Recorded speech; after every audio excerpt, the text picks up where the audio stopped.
NYPD and the invaders will not be seen tonight, so that ABC News can bring you color coverage of the 1968 Democratic National Convention.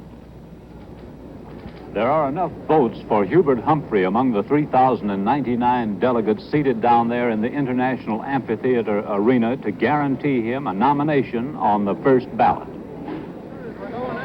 That is the story in Chicago today that put a spring in the Humphrey step.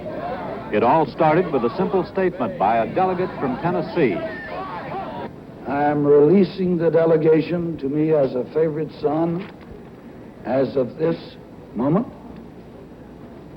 I am going to actively support Hubert Humphrey for President of the United States. Meanwhile, back at the ranch, President Johnson had dinner at daughter Lucy's house. He celebrated his 60th birthday, absent but not forgotten by his party convened in Chicago. Happy birthday to you.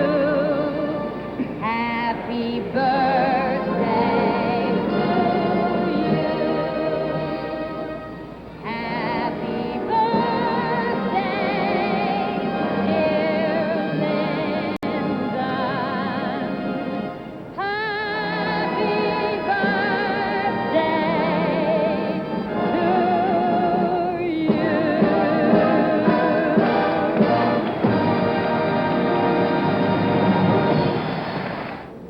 Except for the president's birthday, there was little to sing about at the Democratic Convention, but there was shouting when the first session ended early this morning in a fight over who should sit in the Georgia seats. The minority report favoring the group led by Georgia legislator Julian Bond was defeated. Tonight, the fight continued. Will the convention please come to order? And on Close-Up tonight, the story of a campaign staff for a candidate who entered the contest late and may be the first to lead it.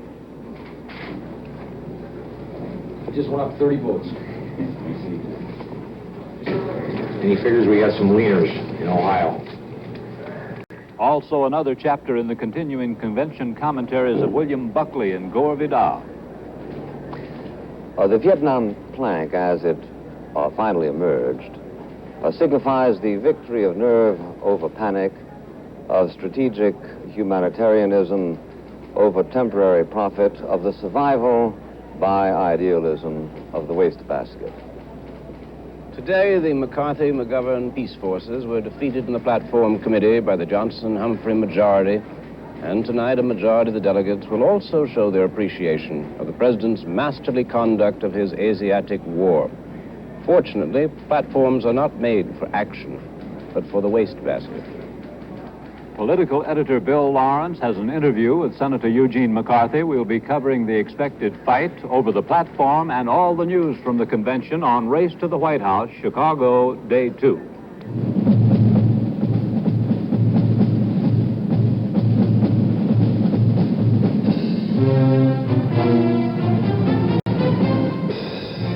From Chicago, ABC News presents Race to the White House. ABC News special coverage of the 1968 Democratic National Convention.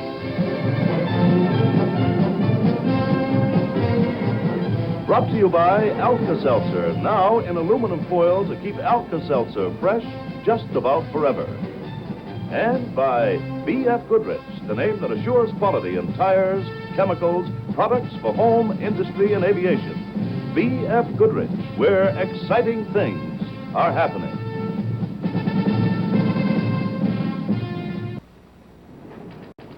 Good evening from Chicago. The second session of the Democratic Convention opened tonight, just where the first session left off early this morning in a floor fight over credentials.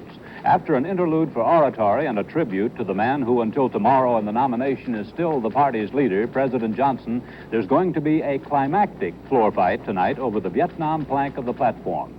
All of these floor contests are in some degree meant to be tests of Humphrey's strength by his opponents. And so far they show one thing: he's got the strength. The side identified with the vice president has won every vote. Earlier today, several favorite son candidates dropped out and offered their support to Humphrey, and still earlier this morning, he engaged his two main opponents in a public debate before the California delegation and gave the same impression. He was personally generous to his opponents, the way a winner who wants unity should be, and he was firm on Vietnam, the way a winner who's got the votes can be. For an actual count of where the delegates stand tonight, here is ABC political editor Bill Lawrence. Howard, it's all over but the voting. Southern governors have made their peace with Vice President Humphrey.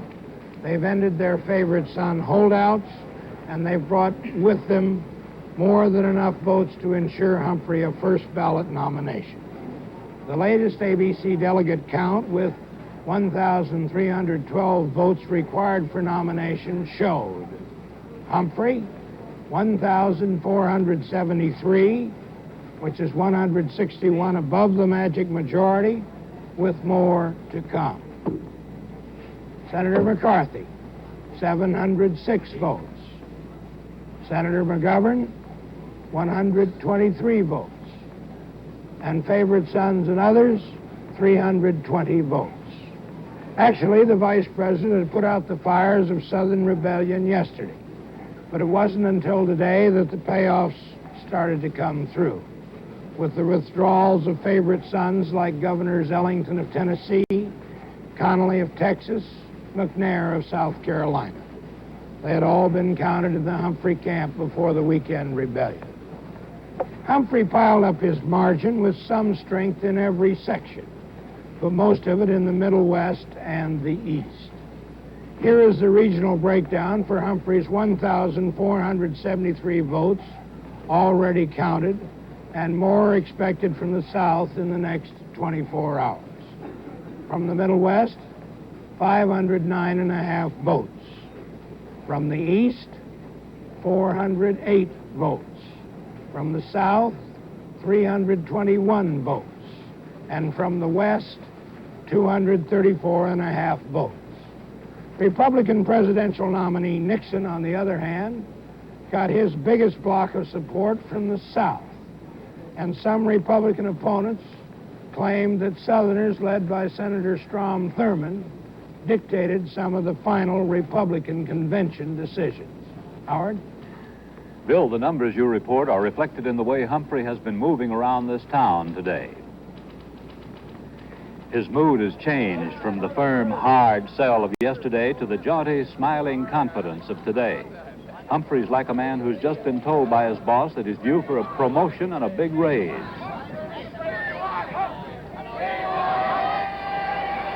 Hubert Humphrey told a joint 5-state caucus that the time has come for him to move up to number 1. Fellow Americans and my fellow Democrats, for a long time I've been a member of a great team, the Democratic team. I come to you today to ask for your support, to earn and hopefully merit your support. Not merely to be a member of a team, but this time I'd like to be captain of your team, and we'll go on and win. Amid the cheers, handshakes all round as the Humphrey steamroller rumbles towards victory. Humphrey had reason to smile after two favorite sons from the South withdrew from the race today and turned their support to the vice president. Humphrey picked up 47 delegates from the Governor Buford Ellington of Tennessee and a whopping 100 delegates from Governor John Connally, the governor and head of the Texas delegation. You know that we are at the point in the convention where you're going to make decisions.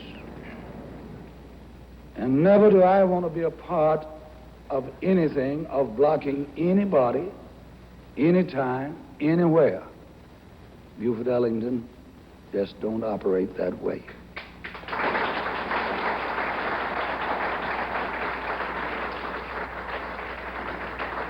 Therefore, I'm releasing the delegation to me as a favorite son as of this moment. I am going to actively support Hubert Humphrey for President of the United States. The Texas delegation has just met. I have advised the delegation that I have released them from their commitment to me as a favorite son candidate from Texas for president. we did not attempt to take a vote on who the delegation would support. It was very apparent from the discussion that occurred that the vast majority of the delegates will support Vice President Humphrey.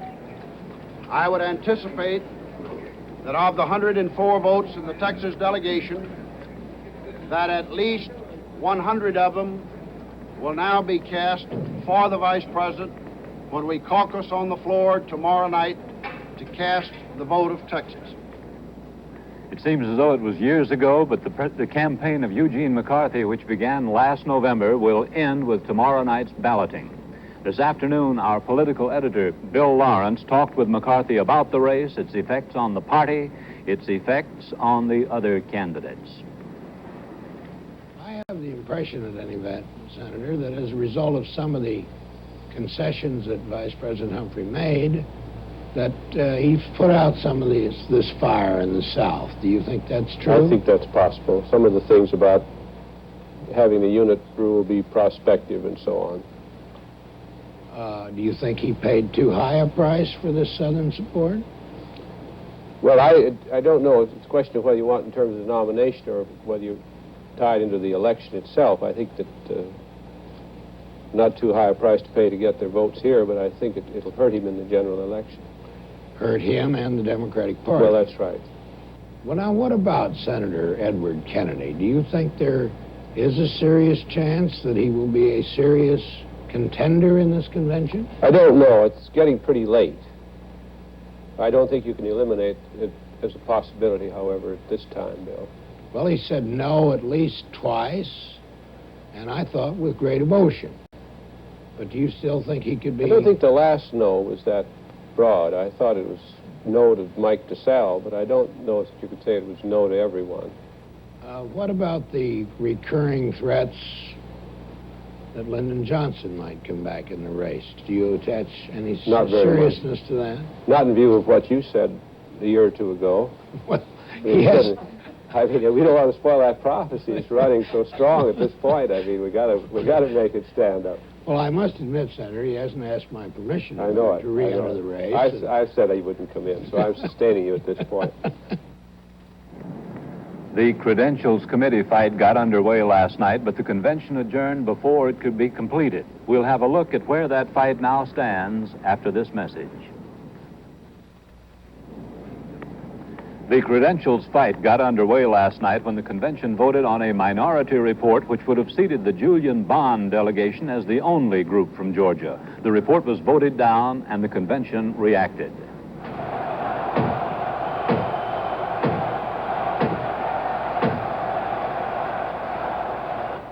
There is much business ahead of us. Will the convention please come to order?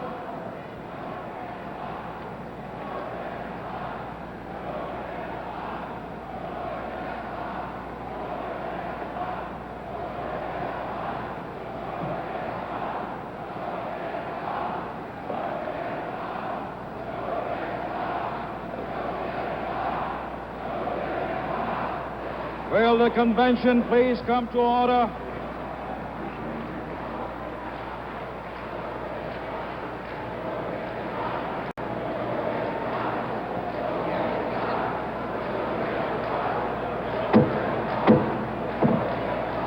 The chair recognizes the governor from the state of Connecticut. Mr. Chairman, it's been a long evening. I move we adjourn, sir, until tomorrow evening at 6 o'clock. You have heard the motion. The motion is to adjourn until 6 o'clock tomorrow evening. All those in favor will respond by saying aye. Opposed, nay. This session is adjourned until 6 o'clock tomorrow evening. The fight resumed tonight when the convention voted to seat half of the segregationist regular Georgia delegation and half the Bond delegation. Last evening, a minority report was submitted by National Committeeman of the state of Georgia, the Honorable William P. Trotter.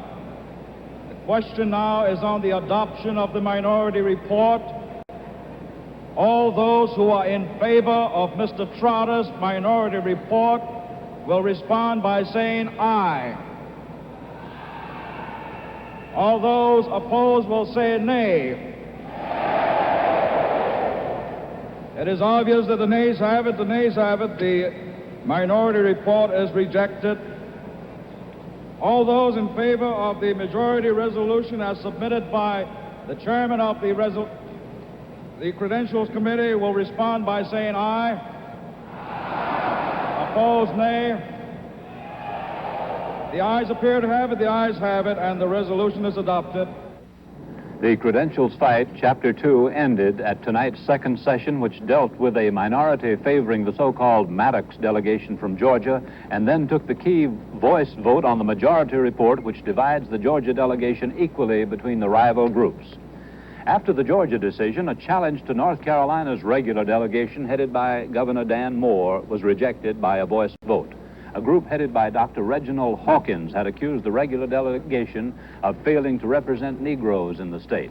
The regular organization contains 4 Negroes, but Hawkins claimed that 2 were chosen from areas that did not represent the state's black population. 2 were handpicked by the governor. There were no minority reports on Wisconsin, Louisiana, Tennessee challenges, so these delegations were seated by a simple voice vote. When the minority report on Alabama came up, Fannie Lou Hammer, a seated member of the Mississippi delegation, came forward to speak on its behalf. She was given a hearty welcome by the convention.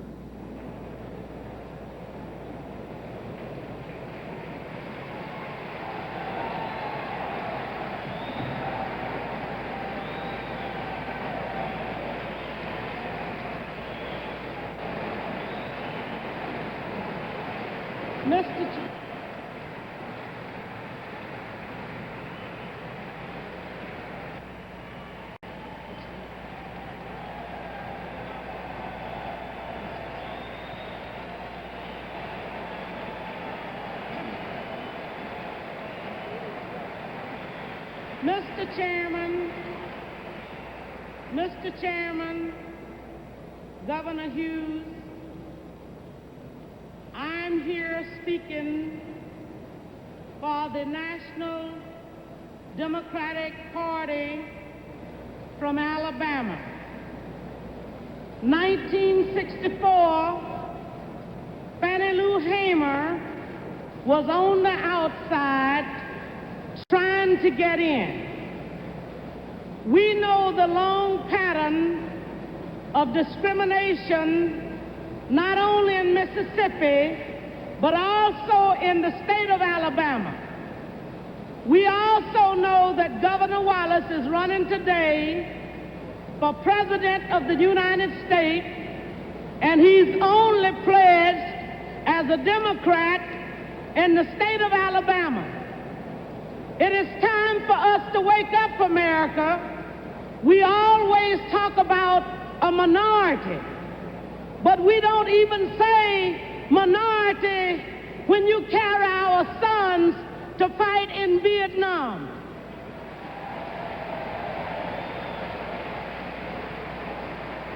I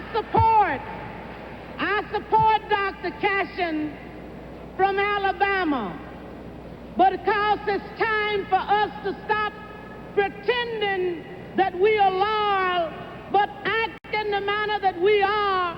And if we are the Democratic Party of this country, we should stop just giving a tokenism and seat so many this year, and 4 years later, seat for another delegation. It's time tonight to seat the delegation with the National Democratic Party from Alabama, and that would be Dr. Cashin and his delegation that represent all the people, not just a few, representing not only the whites, but the black as well.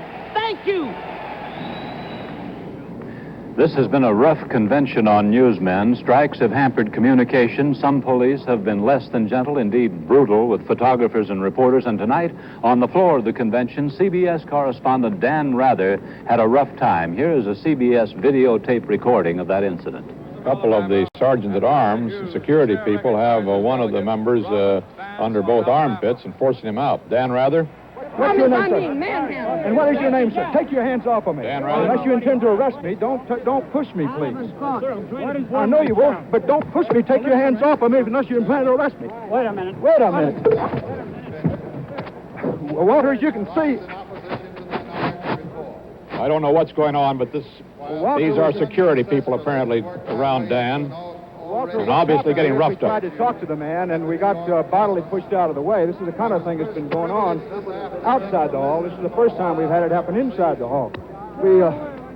I'm sorry to be out of breath, but somebody belted me in the stomach doing that. What happened is a Georgia delegate, at least he had a Georgia delegate sign on, was being hauled out of the hall. We tried to talk to him to see why, who he was, and what the situation was. And at that instant, the security people, well, as you can see, put me on the deck. I didn't do very well. I think we've got a bunch of thugs here, Dan. If I may be permitted to say so. Well, mind you, Walter, I'm all right. It's all in a day's work. Well, I saw the performance, and it didn't look very good from here, I'll tell you that. Thank you, Dan, for staying in there, pitching despite every handicap that they can possibly put in our way from free flow of information at this Democratic National Convention. This is a slow motion replay of that same attack on Rather.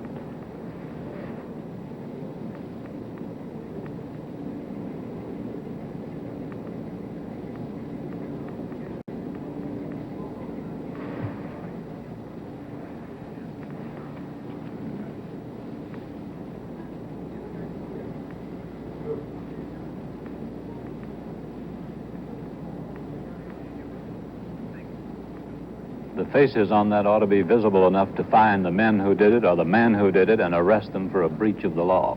Richard S. Salant, president of CBS News, has protested to the management of the Democratic National Convention the slugging of CBS correspondent Rather on the convention floor. Salant demanded of Wrench, convention program director, that the convention chairman immediately call on all security forces in the convention hall to refrain from any and all physical attacks on newsmen. Mr. Wrench branded the mishandling of Rather as deplorable, and convention director John Criswell sought out Rather on the convention floor and apologized to him and launched an investigation to identify the man, and I hope that tape will enable them to find him. Chicago police are investigating the incident on the floor that you've just witnessed. The police have come under bitter criticism from all three networks for many things, and several newspapers because of the rough treatment accorded newsmen covering the demonstrations in the city streets and parks. ABC's Jim Burns was in the middle of last night's pitched battle here. It's been like this for 3 straight nights. Confrontations between youthful demonstrators and Chicago's police department. This is Lincoln Park on the city's swank near North Side. Hippies, yippies, and just plain kids have wanted to sleep in this park during the convention, but the city's repeatedly said no, and police have enforced that order.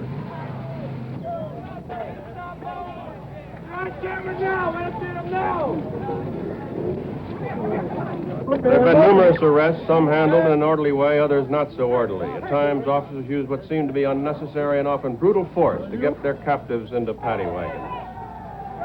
It was a tough, well-trained police department, apparently acting on orders from the city hierarchy, which turned on not only the demonstrators, but on newsmen as well. Credentials were ignored, and cries of press, press, seemed invitations for further police action. Last night, several persons were sprayed with the disabling chemical mace. Mace can cause temporary blindness. First aid workers labored over this woman's eye.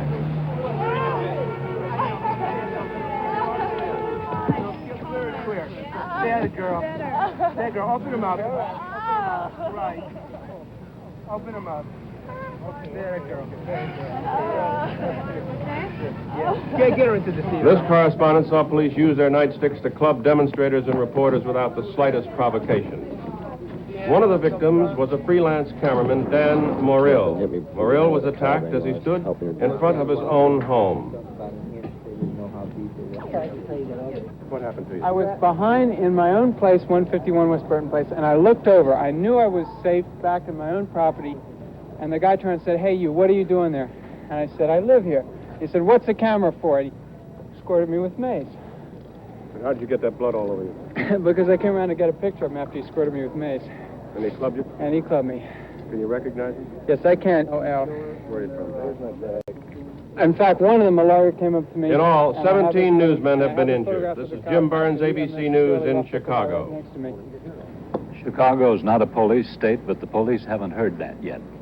Bill Lawrence and I will discuss the first 2 days of this 35th Democratic National. I'd like to mine the load of information that ABC political editor Bill Lawrence normally has with him about this convention. Bill, has this whole thing been foreordained? Was it in the bag for Hubert Humphrey before he came here? Have we been kidding ourselves that he's losing and gaining votes? Well, no, Howard. I really, the answer to that is yes and no. I think Hubert Humphrey had it in the bag many weeks ago. I think once Bob Kennedy had been defeated in Oregon, that with that defeat, his string of victories was broken, and from then on, I think probably nobody but Hubert Humphrey could win. Humphrey therefore came into Chicago with enough indicated votes, well over enough, to be nominated. But then began a series of events which caused him to lose votes. The Texas people got very mad. Tennessee was annoyed. South Carolina was annoyed. Most of the South was annoyed. And the result was that this delegate count that we thought was pretty firm began to slide downhill. Now, he made some concessions. He tried to modify the abolition of the unit rule.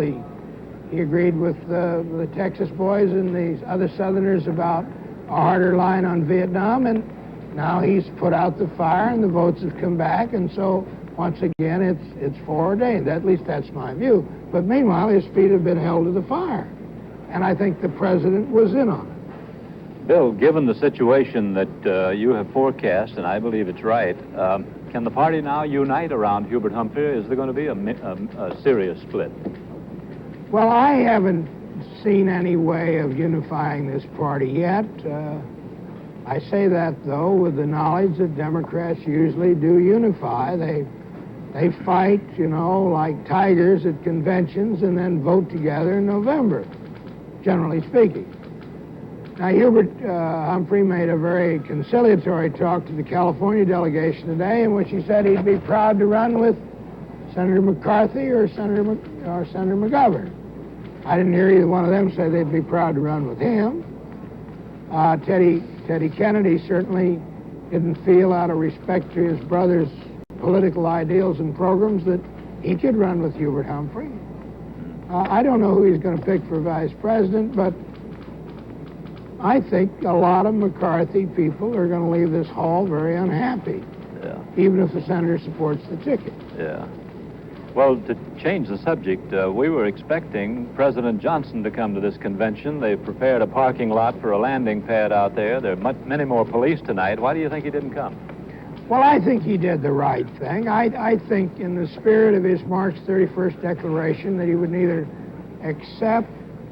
seek nor accept the nomination again, that for him to have shown up here tonight on his birthday before the ballot for president would simply to have been to revive these rumors that he was available.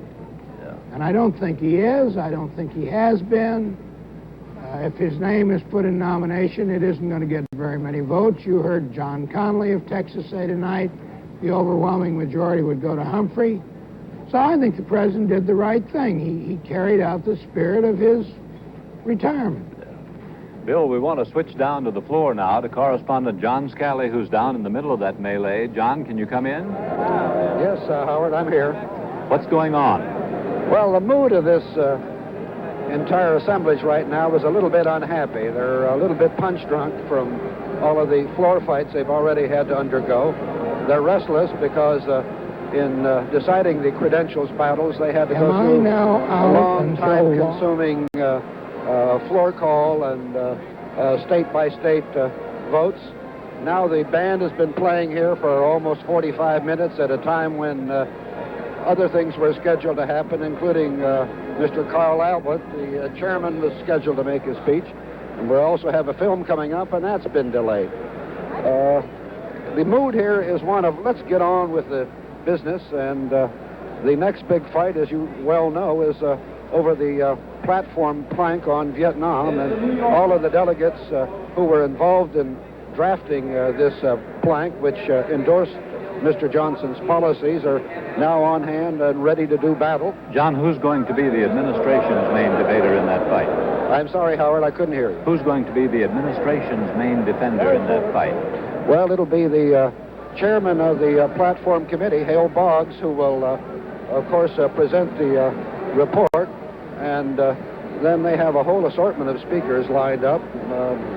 Bill Benton, Wilson Wyatt, and others who were important figures in trying to draft a plank that Mr. Hubert Humphrey, as well as Mr. Johnson, could run on.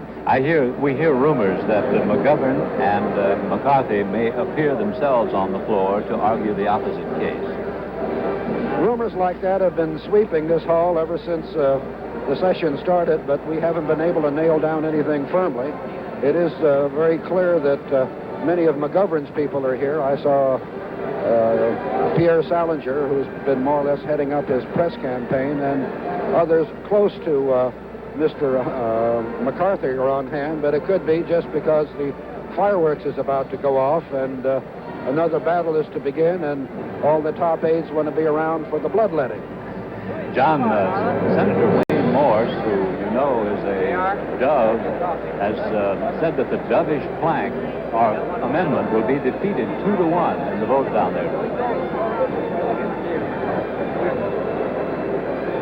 John, can you hear me? I missed your question, Howard. Which Senator Wayne Morse, who, as you know, is a leading bellicose Dove, has said, I know it's hard to understand with that noise going on, has said that his side, the Doves, will lose this plank fight by 2-1 vote. Well, I suspect that's very true. I think the margin may be even bigger than that, but you would never know it from the enthusiasm and the cheers that the Doves put up each time anybody scores a point on their side. For the most part, those supporting the administration are middle-aged and older, and they're not apt to demonstrate and yell as much. But if Senator Morse has counted noses and figures that it's 2-1, I think that's a fairly good estimate. You remember on the platform committee itself, the Doves managed to get only 35 out of 110 votes, and I would think that the voting here might be a little closer than that. In other words, about 2.5-1. Well, thank you very much, John. We'll be back to you later, I hope, and hear some more about that fight, which is going to be the climactic floor fight. Much has been made of the logistical problems of this convention, the problems of hotel rooms, transportation, and credentials. Correspondent Don Farmer spent the day tailing one delegate to see if it's all that bad. Don found one Nebraskan is convinced that the last week in August is better for picking corn than candidates. Warren Otto from York, Nebraska, keeps his credentials to the convention in the vault at his hotel. In this city of super security, Mr. Otto and other convention delegates have the feeling that their credentials are more valuable than money. Mr. Otto spent most of 2 days last week standing in line to get the parking sticker for his car. Then, with his credentials around his neck, he left for the convention hall. Getting to the area through traffic and hordes of police was mildly frustrating. At the first checkpoint, police told him the parking lot marked delegates was only for buses, that he, a delegate, could not park there. Police told him to try over near the stockyards. He did. The man there waved him to a stop and said, yes, delegates could park there, but it would cost him $1. All I can tell you, it's going to cost you $1 to get in. If you can get into that lot, it's for free. I wish you people would get together on this thing. The Democrat National Committee told me that I could park this car in an exclusive spot for delegates. And I go to all the trouble to get that thing and find out it's not worth the spit that it took me to put on the windshield. Mr. Otto paid the $1 and parked near the hog pens several hundred yards from the amphitheater. His credentials were checked again as he got within 200 feet of the hall. The signs told him which entrance to use. There, police watched but did not stop him as he walked through the bulletproof portico. He was now inside the building. A battery of electronic machines greeted Mr. Otto at the door. Ushers and police showed him how to insert his pass into the machine. If he were legitimate, a green light would flash. It did, so he was allowed to pass. Secret Service men usually search all packages, but somehow they did not search his briefcase. Now, for the first time, Mr. Otto saw the convention floor. But there was one more checkpoint. Another platoon of ushers and cops. The plastic credential had to be inserted into another machine. Finally, Warren Otto, the delegate from York, Nebraska, was on the floor. The trip took him about 1 hour, 20 minutes to get there, 40 minutes or so to make sure he was allowed to be there. But Mr. Otto had planned ahead. He was the first delegate from Nebraska to take his seat. In a moment, close up, the story of a political activist in search of a candidate on Race to the White House, Chicago date. Thousands of persons take an active part in a candidate's campaign, but very few of them can work in his main headquarters. But these few are often representative of the many.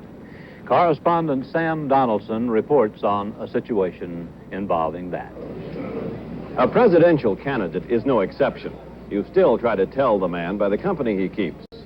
And here in Chicago, before the candidates arrived, those who came to set up the main campaign headquarters were quite different. The Humphrey people are older, either conventional liberal or moderately conservative, and they are not very impassioned. The McCarthy people are younger, either new liberal or new politics, and they are usually quite emotional. Then there are those who follow Senator George McGovern.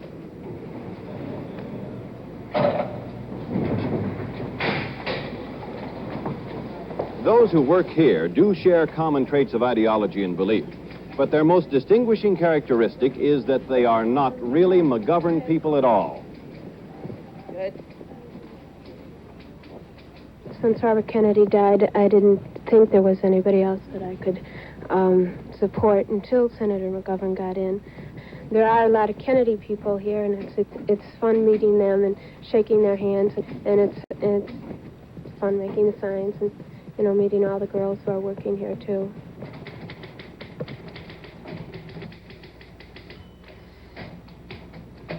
My friends at school called me up and said that they needed volunteers and they needed typists and artists. We're working for a change, a movement in America, something new, something that excites people my age particularly.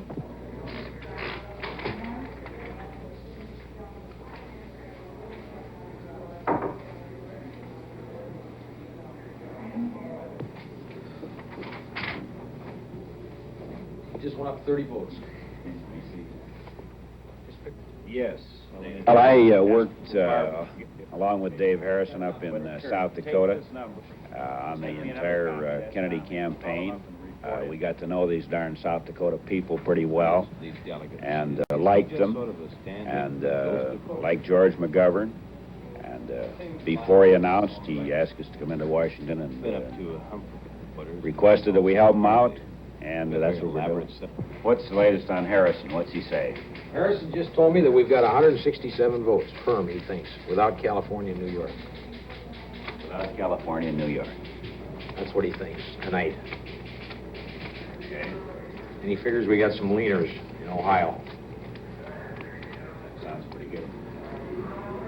So I don't...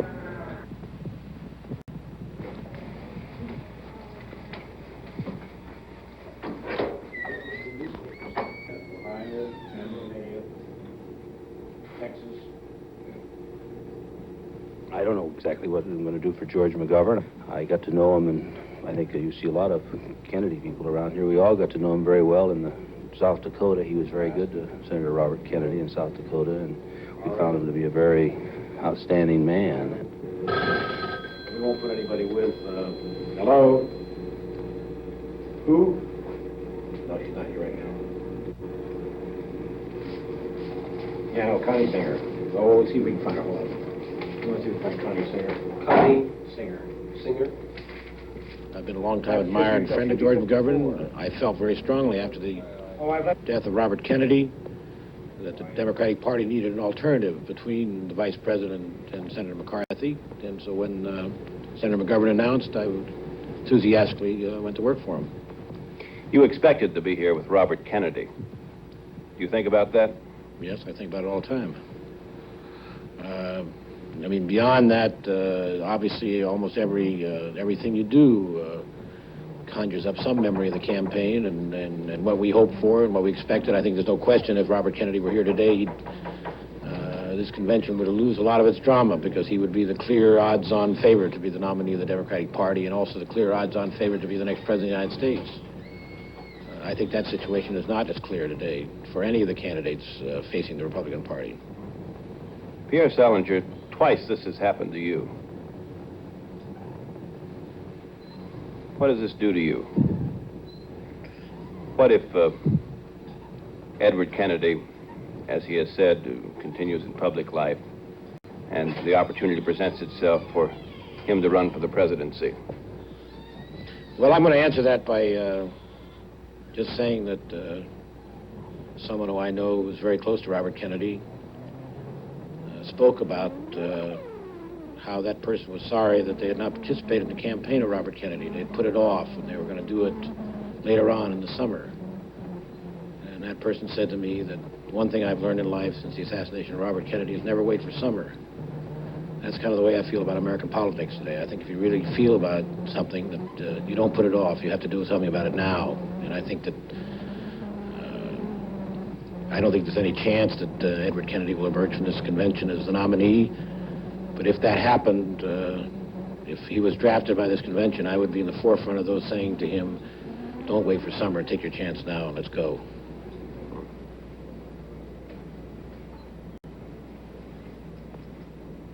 Pierre Salinger and the others are not really being disloyal to McGovern.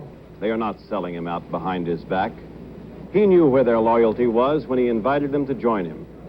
And if he should begin to resent the fact that he's making this race with a borrowed staff, he should remind himself that last fall, when the anti-administration forces were looking for a candidate, they came to him first, before they came to McCarthy. But George McGovern waited for summer. In a moment, a look at the new Democratic platform by commentators Gore Vidal and William Buckley. The main source of contention on the floor of the convention tonight is the Vietnam plank of the newly published Democratic platform. I would like to ask our guest commentators if they can find any serious differences between what the Republicans said about Vietnam and what the Democrats say about it. To my mind, I see very little difference. Our guests are the playwright Gore Vidal, a Democrat, a former candidate for Congress from New York State, and William Buckley, editor, and a former candidate for mayor of New York City. Mr. Buckley, will you begin? I think that the important difference, Mr. Smith, is not in the planks as they were finally written, but in the effort that went into their composition. The Democrats, a great many of them, are clearly displeased with the plank insofar as it doesn't call immediately for an unconditional end in bombing. We know that Mr. McGovern and Mr. McCarthy joined forces to demand nothing less than that, the unconditional end of bombing. There were no equivalent forces in the Republican Party, so that, although they ended up saying roughly the same thing, one is entitled to suppose that in the case of the Republicans, this truly represents the sentiment of the overwhelming majority of them, which is not the case concerning the Democrats. I think that's well observed. There's a definite split here tonight. I personally favored, as many people did, the McCarthy-McGovern plank. I was just told the latest hot rumor here at the convention hall that the plank was given to Lyndon B. Johnson himself, who rewrote it and sent it back, and that is the one that they are now celebrating down on the floors of this platform. And my favorite little bit here is, we strongly support the Paris talks and applaud the initiative of President Johnson, which brought North Vietnam to the peace table. Well, of course, it was Senator McCarthy in New Hampshire and the enormous movement of a great many people in the United States that caused our leader to make that diplomatic gesture.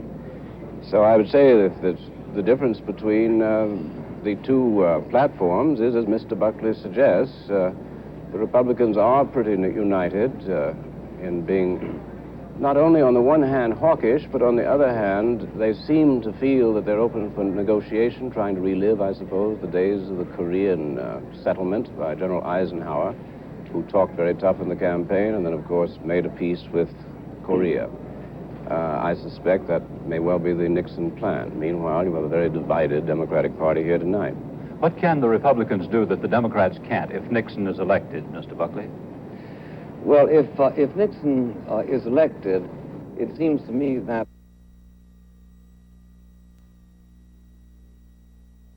the strategic seriousness of our anti-communist position there. That is to say, that he won't be hampered by a divided party, some of which, perhaps even a majority of which, is bitterly opposed, as Mr. Vidal quite correctly suggests, to this policy. I do think, though, that Mr. Vidal's diagnosis is insufficient, primarily for the reason that he doesn't take into account extrinsic circumstances. For instance, Eisenhower's peace on Korea may very well, as Democratic Chairman Paul Butler pointed out at the time, have also had something to do with the death of Stalin, which conveniently took place 2 or 3 months after Eisenhower's election. But also, one has to bear in mind that there have been such sentimentalities as calling for a coalition government, as calling for sending blood to the Viet Cong, all that kind of business, which have considerably hampered the negotiations which might otherwise have taken place more speedily.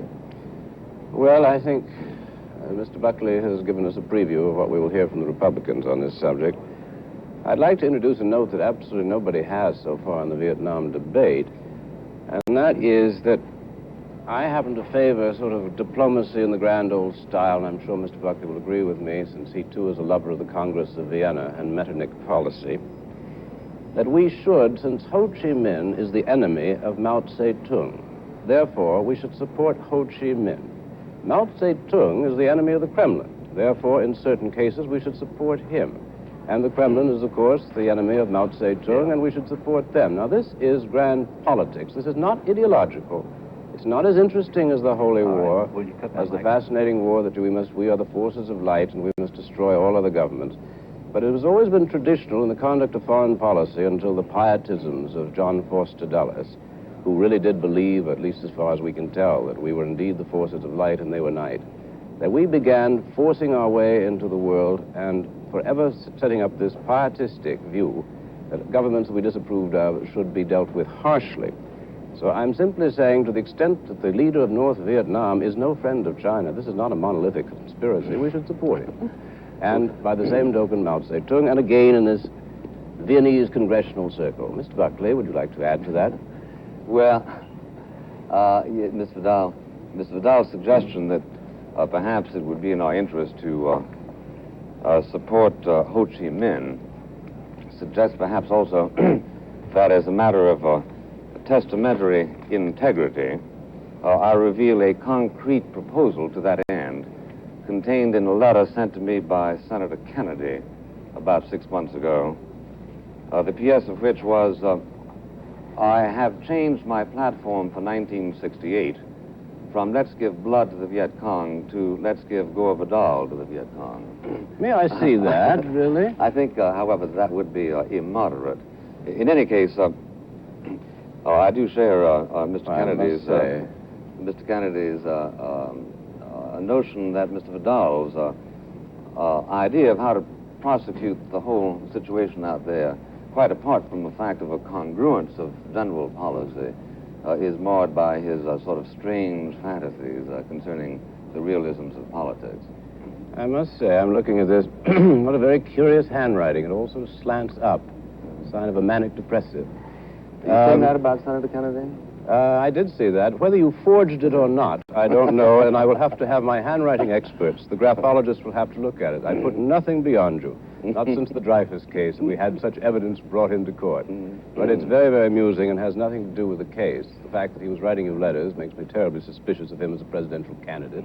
I will say that. I'm not talking on about the actual Kennedy, you know. This is Senator Bobby Kennedy. Yes, I realize. I recognize the handwriting. So you said he had some notes about you makes for me. you Yes. suspicious. Yeah, it makes me very suspicious what he might have been like as president. But to get back to the plank, it's been fun inspecting your correspondence, but that what matters here is that we have, in a word, lost the war. And I think that was really the impression that the McCarthy-McGovern people have been trying to give the country, that we must get out of this. It's cost us $100 billion. It's cost us 25,000 dead. It has cost us something like 90% of the casualties are civilians, so when they accuse us of genocide, they are not without point. Now, wait a minute. We have nothing to gain by this war. Now, wait a minute. The activity of the United States in North Vietnam cannot be categorized as genocide by anyone who doesn't accept the postulates of the Communist Party.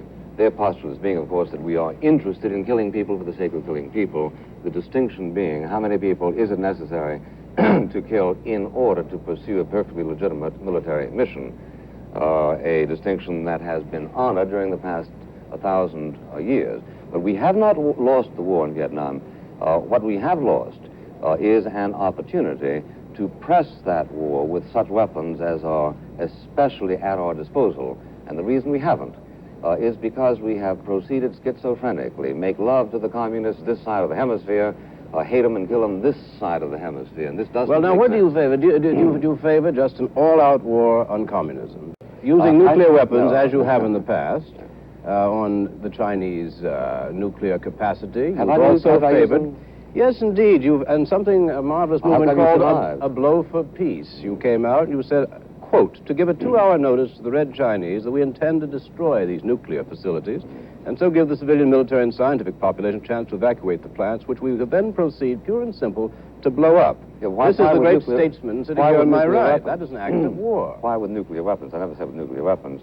I'll blow them up with poison ivy, for all I'm concerned. The point is... Oh, well, what is the difference? It's an act of war. No, it's an act of war. Mr. Vidal... To drop bombs on another country is an act of war. If you want to change what you finished saying a moment ago, I will welcome any change at any point in here. But you said a moment ago that I favored nuclear bombing in Red China. For the record, I did not.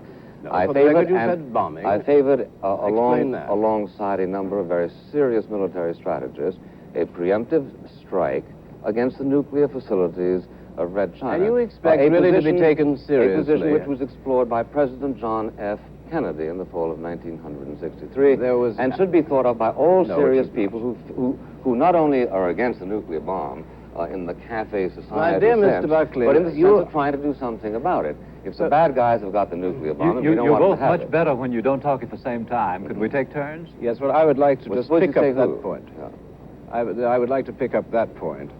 You did indeed want to drop bombs on China, which is a foreign country of enormous size. It is no business of ours, I should think, to begin a Pearl Harbor, give them a Pearl Harbor. You have also advocated the invasion of Cuba and what you call the immediate enactment of the Monroe Doctrine, something I suspect you have never read because the Monroe Doctrine ceased to exist in fact since 1917. Monroe Doctrine, for your information, happened to be dependent upon foreign powers in the United States in this hemisphere were not to be allowed, but by the same token, we would maintain ourselves outside European affairs. We abrogated that by going to the First World War. So, in effect, the Monroe Doctrine does not exist in this case. It is a laborious job to straighten out history after you've had a couple of sentences go at it. The distinction was that we would not go to Europe except at the invitation of Europe.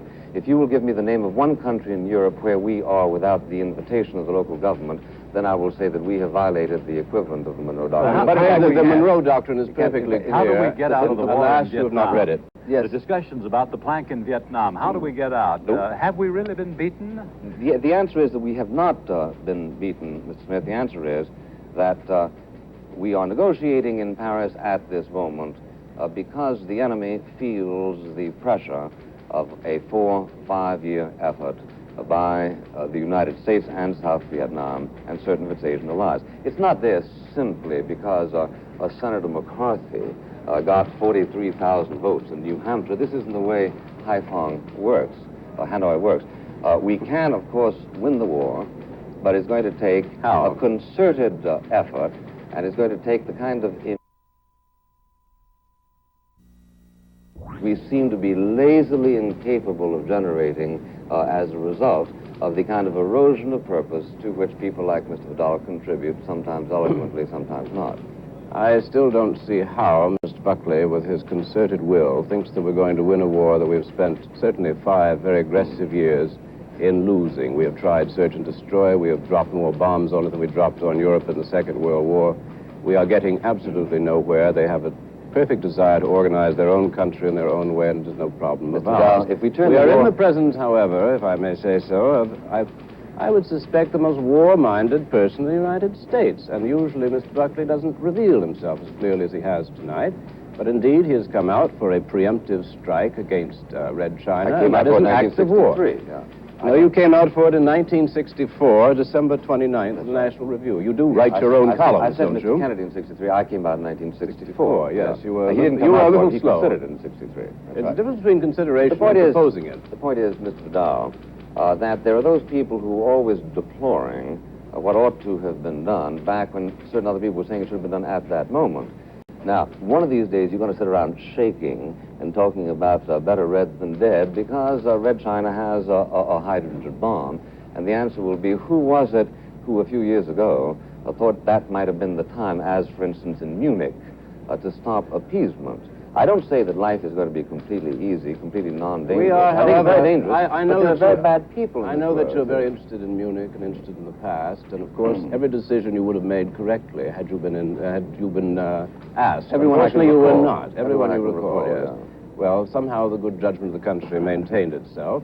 Well, And no, here we are I thought today, you and said you it are didn't talking maintain in the itself. vaguest of terms, saying, now we're going to win in Vietnam. Now, I assume that you are for No, I said we escalation. could. I said we could win. I Oh, didn't but say you we're going said to. you will. We must. I said we you could, Mr. Vidal. Ah, but If you don't. Could we or should we? Oh, well, obviously, we should. Aha, well, that's all we needed to know. Now, here he sits. Take a good look at the leading warmonger in the United States. Bill, don't you point your tongue at me now. Keep it in your cheek where it belongs. Well, if I'm the leading warmonger in the United States, then I am to be contrasted with you in the sense in which the majority of the people of the United States, including the leadership of the Democratic Party and the leadership of the Republican Party, belong with me, while you go to Rome and expatriate yourself. I do from not. the I country. think we should straighten this out now. I don't expatriate myself. I have an apartment in Rome, and I go there for 2 or 3 months every year to be close to the Vatican, to contemplate William Buckley and his mad activities back here. And with enormous serenity, they're trying to get us, Bill. Yes, and you published in January of this year in a book the following statement: unless the war in Vietnam is renounced by the next elected president of the United States, I see no moral alternative than to renounce my citizenship, Vidal. I think you've which said shows that we may not have anything to lose at the end of this election. It may very well be that all that we can earn is our conscience. I must say it must be mysterious to you to find somebody acting out of a moral principle, but after all, sooner or later, we must all be confronted with these Thomas More decisions, and I'm sure that you will settle for Wales and I for the block. The Encyclopedia of Morality, which constitutes your published work, is hardly my primary source. You read. Mr. Vidal, would it have been possible for any other president to have behaved differently in a decisive way from the way President Johnson did, say, in 1965? We have 2 ex-presidents, one a Republican, one a Democrat, who both say he's right. The dead president said 2 months before his death that he believed in the domino theory and felt that we should not let South Vietnam fall to the communists. I have a strange feeling that empires have their own built-in dynamism. And you may be right that with the kind of presidents that we tend to have now, who reflect the mood of a country, that it may very well be this empire of ours has been going on since 1899, when we picked Remember the Maine, which was as phony as the Tonkin Gulf resolution. We've been in the empire business since 1899. We picked a war with Spain. We ended up with the Philippines, which we then liberated against their will and added to our empire. We became a great Pacific power. We tried an invasion of Canada. We tore pieces from Mexico. Can you give us all of history? I think you could learn a great deal. I know, but And not at the about end public of it, time. and at the end of it, we are now on the mainland of Asia. And I think, to be perfectly bleak and to be perfectly blunt, I think we're headed for total disaster. This empire, with people like Mr. Buckley here beating the drum, and I think the instinct of the people I used to think was for peace. I think it now. I come back and I see the little American flags on the antennae of the car. They're getting ready for a war. They're getting ready for war. So I think probably Lyndon Johnson is simply an agent of nature. That the empire is getting to a point that there's going to be a blow-up, which you can say due to overpopulation, the ecological balance of the planet is upset, the food supply is endangered. So I think there is war coming. Mr. Smith, this is a recurrent phenomenon. People like to sort of massage their world weariness and tell us how everything's going to the dogs. And there's a curious coincidence about the fact that it's always going to the dogs because we don't do what they tell us to do. Now, I don't know how robust America is, but I'm sure it's robust enough to survive crises in the future. I don't remember any time during the past 20 years when we haven't heard the scare talk. America has about 6 months left to go. The answer is that we have, I think, more than that left to go. So I do think that there are signs to worry about, but a collection of that sign, the syndrome is there, not in the Democratic platform of tonight. I must say, 6 months to go, Richard Nixon was the last person to do that in the 1956 election. He said, "We have 1 month to save America," said Richard Nixon. And we saved it, didn't we? We got Eisenhower. We got Eisenhower, whom you highly disapproved of. You thought he was. How do you know we wouldn't have saved it if we hadn't voted for Eisenhower? I did. Were we saved? No, I don't. Let me ask you about another part of the Democratic platform, which isn't being debated. The Democrats are in favor of law and justice, where the Republicans are in favor of law and order. Is there any distinction? Well, there is a metaphysical distinction which I'm sure has not been observed by the people who formulated the policies. A state, as defined in the liberal idea, is not a state which accepts justice as its primary goal, for the reason that elementary distinctions were made millennia ago between the city of God and the city of man. Now, I grant that the rhetoric of the Democratic Party sometimes seems to give us the impression that it is ushering in the city of God, except that God is unconstitutional.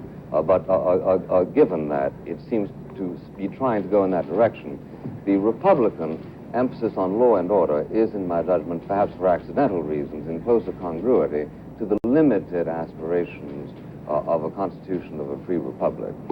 I think Mr. Buckley has very fairly stated, as usual, the viewpoint of the Daughters of the American Revolution.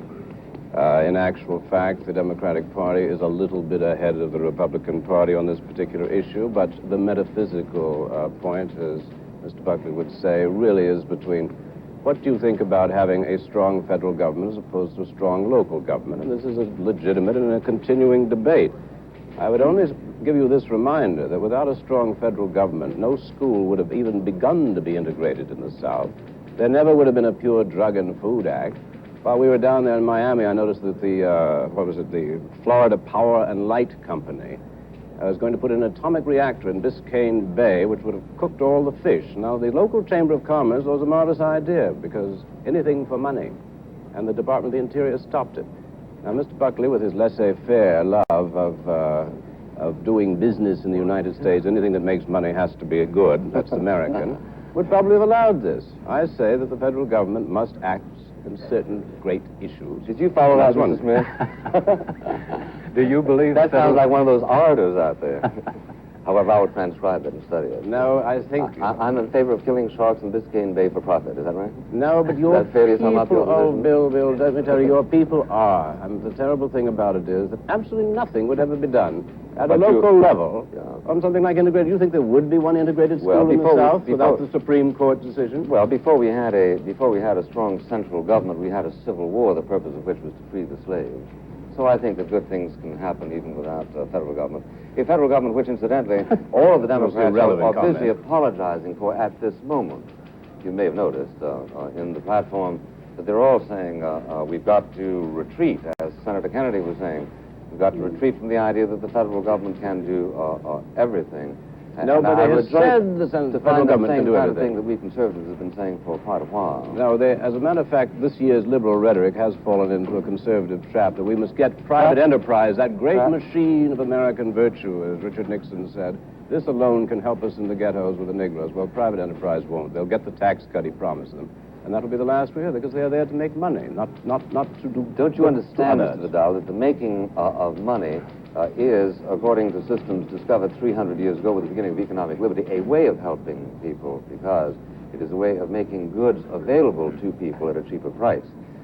Henry Ford made a lot of money, but he also reduced the price of cars from $5,000 to $500. Got it? Got it? I would say offhand... I think this is the last remark. Can you do it in one line? I would, yes, just simply in one line, that it has been a great pleasure to observe America's leading hawk and great heart, with his enormous compassion, Don't stick your tongue out, Bill. Once again, in action. That was a long line. We must break it off there, and we'll continue tomorrow night. In a moment, a check with what's happened over the last few moments on the convention floor. That convention decision, which seated half of the Maddox delegation for Georgia and half the Julian Bond delegation for Georgia, has brought some strong criticism from the Georgia governor. Maddox had this reaction during a news conference at the Conrad Hilton Hotel. The National Democratic Party's repudiation of the Georgia Democratic Party is an affront to the integrity of the citizens of our state.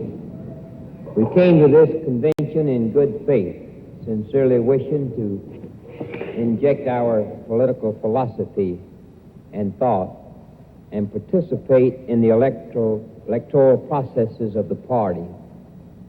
However, the liberal leadership and domination of the 1968 convention has seen fit to dilute and destroy Georgia's conservative voice. They have avowed to reject and deny Southern Democrats and conservatives in America the right to a voice in party affairs.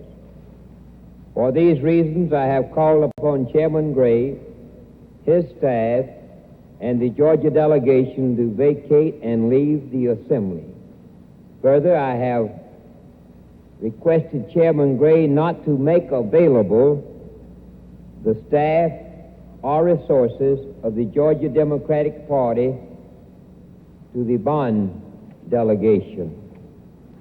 In connection with that fight on the floor about the Vietnam plank, correspondent Sam Donaldson has interviewed Frank Mankiewicz, the former Robert Kennedy press attaché. We bring you now a videotape recording of that interview, correspondent Donaldson with Frank Mankiewicz of the McGovern camp. Mankiewicz, who's going to manage this floor fight for you? Well, in effect, the co-chairman, the co-managers of this will be Richard Goodwin and Stephen Smith, and Senator Ribicoff for Senator McGovern's forces. Well, what's your strategy to try to get this convention to, in effect, repudiate the policies of President Johnson? I wouldn't talk about it in terms of repudiation. I'd talk about it in terms of striking a new course. We're convinced that an overwhelming majority of the American people, an overwhelming majority of Democrats, as they've expressed themselves in primary elections, and a majority of the delegates to this convention want to chart a new course in Vietnam. And we think the language of the minority report is language that will satisfy that desire, and will meet with the approval of a majority of the delegates here tonight. Have you been counting where the votes are for this? We've been counting them rather closely, I think. And what count have you? We have a very close count, Sam. I can't go any further than that. Well, you say it's not a question of repudiation, but certainly this would indicate that the party wants to diverge from President Johnson's course, and by implication, Vice President Humphreys, would it not?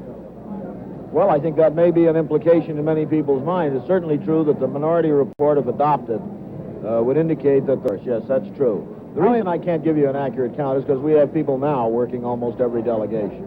How important is this to the chances of Senator McGovern or any other so-called peace candidate? I would think that it would make their chances a great deal better. Certainly it will give them a platform on which they can run with a great deal of enthusiasm and confidence.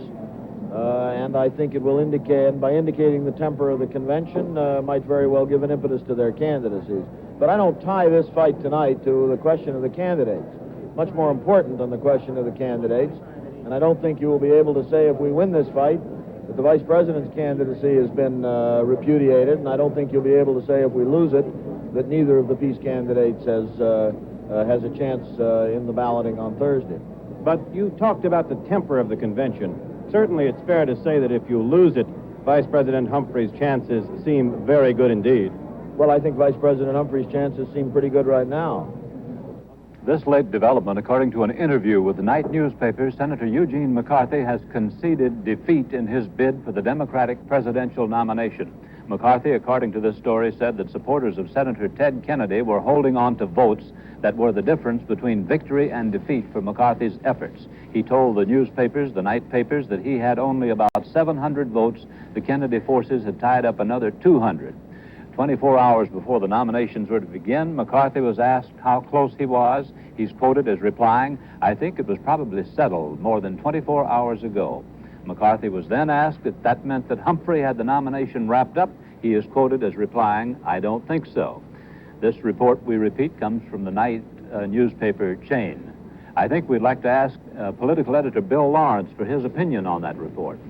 Well, Howard, I think that in my talk with Senator McCarthy this afternoon, he virtually conceded the same thing. He said that Senator Humphrey could be stopped on the first ballot only if the Southern favorite sons held out. And this afternoon, we saw the Southern favorite sons crumble one by one. Incidentally, in reading that interview, you did make a slight error, if I can correct you. Sure. McCarthy was asked if he meant that Humphrey had the nomination wrapped up, and he said, "I think so," not "I don't think so." I think that this is a realistic appraisal, that once the Southerners came back to the McCarthy standard, Gene McCarthy's chances were gone. He never had the Kennedy delegates, but even if he had them, he'd still be short of 1,312, and the vice president is over that total. Yeah. Any news today about any more rumors about Senator Edward Kennedy running or being drafted for this race? Well, there are some rumors kicking around that Steve Smith, his brother-in-law, who's in town, has been seeing various people, including Gene McCarthy, and that he's been talking to the New York delegation. These are rumors, I say. Bill, I want to call in Bob Clark. I'd like to call in Bob Clark from the floor and ask him how things are going down there and also about this report. Bob, can you hear us? Yes, Howard, we hear you loud and clear down here. I want to voice a complaint before we get started. Our biggest problem down here on the floor tonight is simply getting around. Democrats are restless souls, and whenever there isn't anything very exciting going on up on the podium, and there very rarely is anything very exciting going on up there, they simply mill around. And I'm afraid we're developing an allergy to people down here. We find that anywhere we move, we have to fight our way through hordes of people.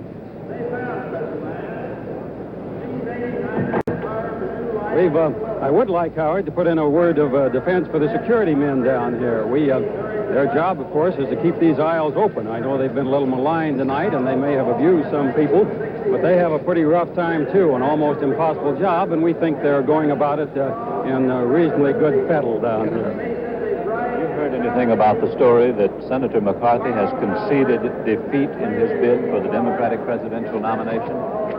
Well, he certainly should have conceded defeat by this time. All signs down here, of course, just the hard delegate statistics. Hubert Humphrey has his lined up. I think Senator Eugene McCarthy really would have conceded defeat in his heart of hearts a month or two ago, as I heard Bill Lawrence say a little time ago. Bob, what about this report that Steve Smith has been working on the floor with the New York delegation, and he's also talked to McCarthy? Have you picked up anything on that? I have talked to people about what Steve Smith is doing. I haven't seen Mr. Smith himself down here. They assure me that Steve Smith is not personally involved in any movement for Teddy Kennedy. Of course, it would be an abortive movement at this stage because it couldn't possibly go anywhere. Well, now, Mankiewicz said that Steve was going to be active in this Vietnam platform fight, and that may be the explanation of Steve's movement around the floor. Bob, I'm sorry. We don't have time to answer that, but we'll come back to you. Thank you, Bill, and thank you, Bob. The convention, as usual, is running behind schedule. There's been the usual please clear the aisles, but the disputes have lacked good nature. Here's what's ahead. The platform will be brought to the convention floor tonight. It may develop the most bitter fight yet over the Vietnam plaque. That fight could delay approval of the platform until tomorrow. Tomorrow, the nominating speeches and the balloting to name the Democratic candidate for president. We will carry that balloting during the third session tomorrow live. Thursday at session 4, the selection of a vice presidential candidate, the acceptance speech by the presidential candidate, and possibly a visit from President Johnson, which this 35th National Convention seems about ready for. We will cover that live, too, if he does come. Coming up, Bill Lawrence sitting squarely on the spot as this convention heads toward the end of day 2. But first, this message. Political editor Bill Lawrence is the only man I know who predicted that President Johnson would not come to this convention for his birthday party. Bill, what can you pull out of the hat tonight? Well, Howard, tonight I can pull out of the hat that Edward M. Kennedy has now decided to attend the Democratic Convention on Thursday, which is presumably after all the nominations have been made. But there seems to be a question tonight of whether the senator is coming simply to introduce the film honoring the memory of his late brother, Senator Robert Kennedy, as he told me he was, or whether at this very, very, very late date, Teddy is now toying with a presidential ambition. I still don't think he is.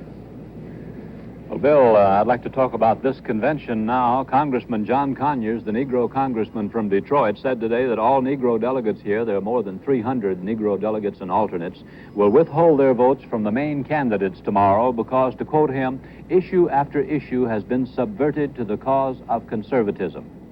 Conyers' view has been echoed on the floor by the so-called anti-establishment delegates, and there's a possibility that if that's said often enough, people may come to believe it, but it happens to be wrong. The distinctive feature about this convention is there's never been a less conservative one or one more hospitable to change. Conservative delegations have walked out in years past, but none has ever been thrown out quite the same way before as happened to the Mississippi regular delegation this year. The old unit rule has been killed. Segregationists, like those in the Georgia delegation, have been dealt a blow from which segregation in conventions probably will never recover. There are more Negroes here than ever before, and they've never been so widely hailed and welcomed and praised by any convention before. Reforms are rarely perfectly achieved all at once, but this convention has made a good try at it. And that's all we have until tomorrow night when the balloting takes place, and we'll take you there live. This is Howard K. Smith at the Chicago International Amphitheater. Good night.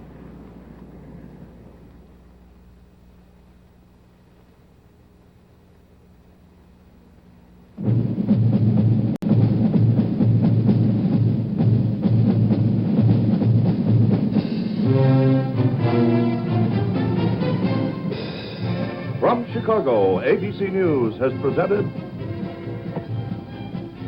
Race to the White House, ABC News special coverage of the 1968 Democratic National Convention.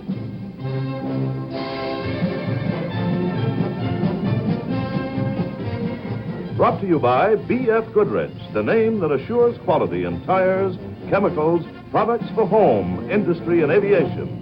B.F. Goodrich, where exciting things are happening. And by Phillips Fibers Corporation, a subsidiary of Phillips Petroleum Company, makers of Marv SCG, the big fiber for indoor-outdoor carpets.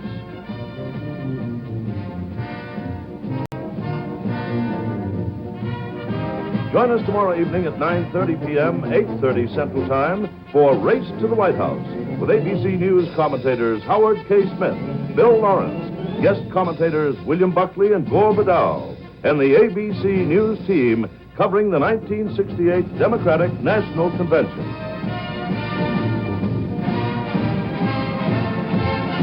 This has been a presentation of ABC News.